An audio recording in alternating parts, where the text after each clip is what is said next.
One of the classes that I'm taking is Preservation Planning and Law, and a class project entailed participating in a large effort to lobby Congress to support historic preservation initiatives. So we teamed up with a group in Washington, D.C., Preservation Action, that brings together all these lobbying initiatives, and we set out to lobby Congress on a single day to put a show of support behind historic preservation initiatives and funding.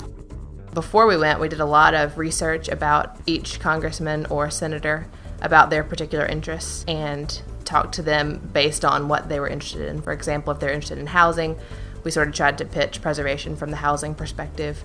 Or if they're interested in the environmental side, we talked about sustainability and preservation. And so we put together different leave-behinds for each district and talked about specific preservation programs that were going on in that district, and so made it personal to them. And in doing that, I think we learned a lot about the state and about historic preservation in general, something that I don't think we would have been that familiar with if we hadn't done it. One of the best parts about Lobby Day was that we actually got to meet with Senator Kay Hagan and Representative Brad Miller. Most of the time we just met with the aides, but we actually got to meet with our congresspeople, and Kay Hagan and Brad Miller both strongly support preservation. It was nice to be able to interact directly with the people who are deciding our legislation. The experience at Congress really helped to make a lot of the things we've been learning in our preservation planning and law class come to life, because we talk a lot about the Historic Preservation Act and what it includes and different regulations about preservation on the federal level. And so being able to see how that actually works and talk to people who are familiar with those kinds of things really helped kind of bring it to life for us.